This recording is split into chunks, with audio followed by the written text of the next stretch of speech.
This particular question comes from Anna Wolf. She's in Madison Heights. She wants to know, what will you do to help improve the public schools in Michigan? Also, Ellie Rakenstein of Bloomfield Hills, along the same vein, says, how will you as governor change the education system in the state and keep oversight over the state superintendent and the Michigan Department of Education?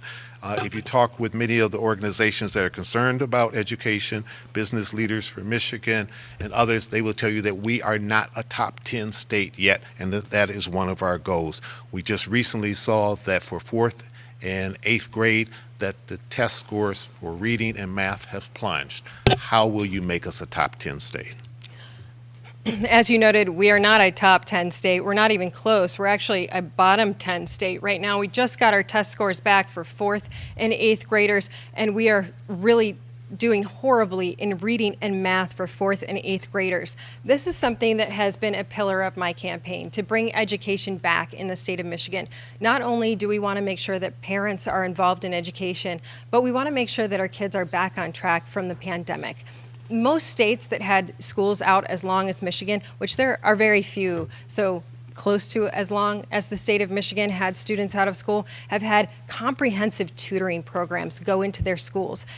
The governor has talked about literacy coaches going into our schools. I haven't found any schools that have literacy coaches yet, but I want to have a comprehensive 25-hour tutoring program for every student across the state to make sure that they get back on track from the years of online learning that they endured under this governor's policies. All right.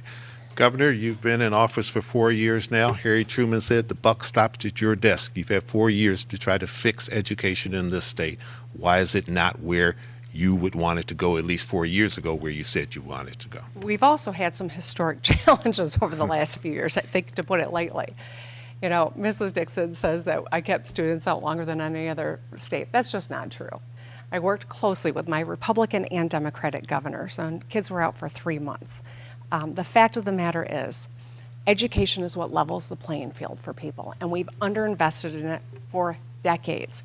We got the biggest investment in public education done in a bipartisan way to support teachers, to bring down class sizes, to wrap our kids with supports like mental health supports, tutors, and literacy coaches, making class sizes smaller. This is how we improve outcomes. But it's only been a couple years, and we've had a pandemic to navigate. The reason kids were out of school during the pandemic was because we were working off of knowledge from 1918, when kids died from the last global pandemic.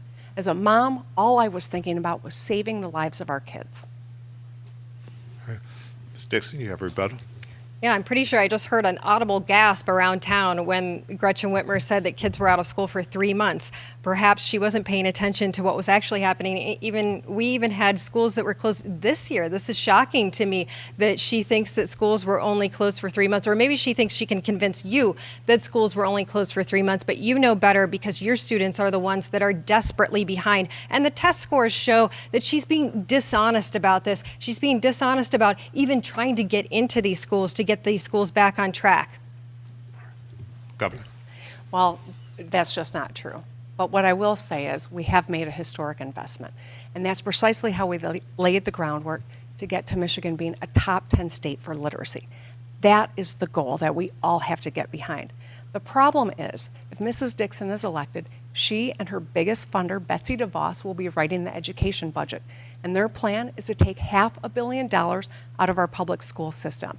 You want to get kids to top 10 literacy, draining the school aid fund of resources is not going to get us there.